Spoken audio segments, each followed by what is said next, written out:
Hi guys, welcome back to my another YouTube video. आज की video में तुम लोगों को बताऊंगी कि मेरे जीसीआई के टेस्ट में थ्रू आउट द ईयर कितने मार्क्स आते थे एंड बेसिकली मेरा टेस्ट स्कोर वर्सेस मेरा एक्चुअल नीट का स्कोर कितना था। तो चलो लेट्स गेट स्टार्टेड। सबसे पहले बात करते हैं मेरे वेरी फर्स्ट टेस्ट की। मेरा जो फर्स्ट टेस्ट था ना, वो क्लास 11th फाउंडेशन में था और उसमें मेरे 250 मार्क्स आउट ऑफ 720 आए थे। एग्जैक्ट स्कोर तो यार एक्चुअली मुझे याद नहीं है, but it was somewhere around 250। और ऑनेस्टली उस टाइम पे मुझे बहुत ज़्यादा डर था। ठीक है, थ्रू आउट माई 11th मुझे अपना स्कोर 500 से या 550 तक पुश करने में बहुत मुश्किल हो रही थी। मतलब 500 से 550 तक पहुंचने के लिए भी ना एक बहुत बड़ा चैलेंज लग रहा था। ठीक है, और पूरे 11th में मैंने मेरे स्कोर इम्प्रूव करने के लिए ना काफ़ी स्ट्रगल किया था। फिर मेरी 12th की जर्नी स्टार्ट हुई। ठीक है, 11th और 12th के बीच में मुझे काफ़ी अच्छा खासा गैप मिल गया था, बट ऑनेस्टली मेरी 12th की जर्नी इतनी भी स्मूथ नहीं थी। मैंने काफ़ी सारी क्लासेस स्किप कर दी थी 11th के अंदर और एक साथ बहुत सारी चीज़ें चल रही थी। लेकिन इस पूरे फेज़ में मुझे एक चीज़ तो समझ आ गई थी। ठीक है, कि कोई भी बीट नहीं कर सकता हार्ड वर्क को।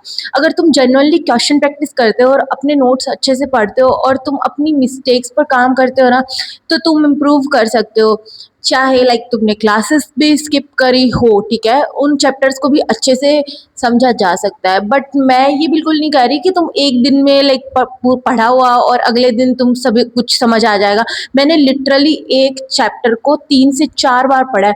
बार-बार पढ़ा, स्ट्रगल किया, क्वेश्चन लगाए, फिर जाके मुझे समझ आना शुरू हुआ अपन की चैप्टर के अंदर कंटेंट क्या है। और मेरे टेस्ट स्कोर को देखकर इवन मेरे क्लास के टीचर्स को भी डाउट होने लग गया था कि मेरा सिलेक्शन भी नहीं होगा।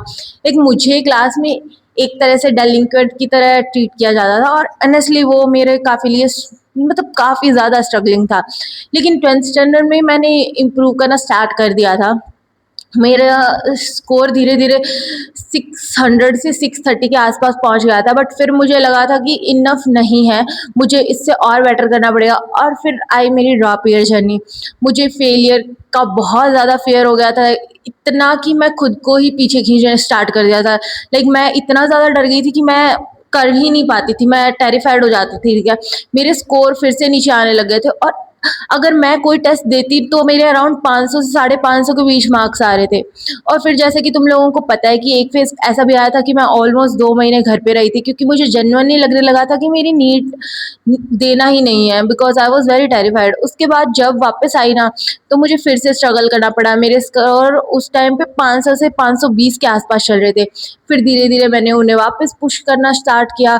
कई बार मेरे 600 से ऊपर आए, बट ओवरऑल जीसीआई के टेस्ट में मेरे मोस्टली 500 550 से लेके 600 के बीच में रहे थे। थ्रू आउट द ईयर मैंने अपने टेस्ट स्कोर और रैंक की बात करूँ तो मेरी रैंक स्टार्टिंग में एक्चुअली काफ़ी अच्छी आई थी।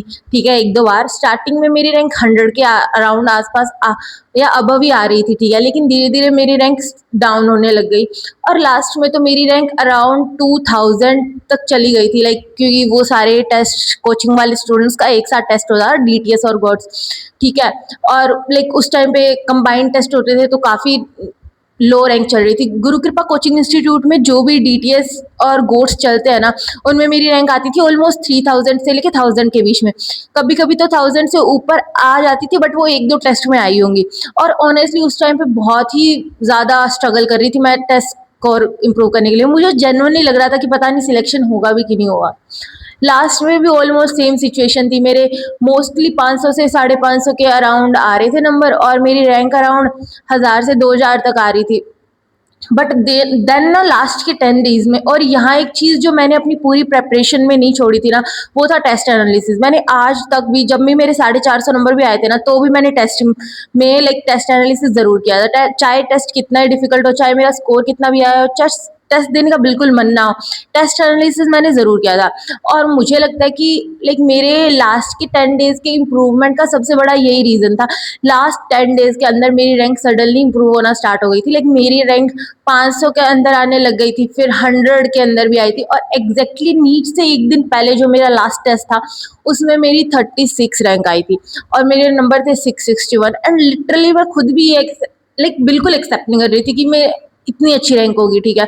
मैं तो अभी भी यही सोचती हूँ कि पता नहीं मेरा सिलेक्शन कैसे हो गया, बट इतना इम्प्रूव हो गया था। और ऑनेस्टली मुझे लगता है ना कि किसी भी बिगेस्ट रीज़न था कि मैंने टेस्ट एनालिसिस करना कभी नहीं छोड़ा, ठीक है। बिकॉज़ सिर्फ टेस्ट देना इम्पोर्टेंट नहीं है। टेस्ट देने के बाद ये देखना कि गलती कहाँ हुई, क्यों हुई, क्या मुझे नहीं आता था, क्या सिली मिस्टेक थी और नेक्स्ट टाइम उसको कैसे अवॉइड करना, मेरे लिए ये चीज़ बहुत ज़्यादा इम्पॉर्टेंट थी। और लास्ट 10 डेज़ में जो इम्प्रूवमेंट आया, आई थिंक वो उन्हीं सारे टेस्ट एनालिसिस का रिजल्ट था जो मैंने पूरे साल किए थे, ठीक है। And that's for this video. And तुम लोगों को अगर वीडियो अच्छी लगी हो तो लाइक शेयर सब्सक्राइब ज़रूर कर देना और कमेंट बॉक्स में ज़रूर बताना कि नेक्स्ट वीडियो किस पे बनाओ। बाय।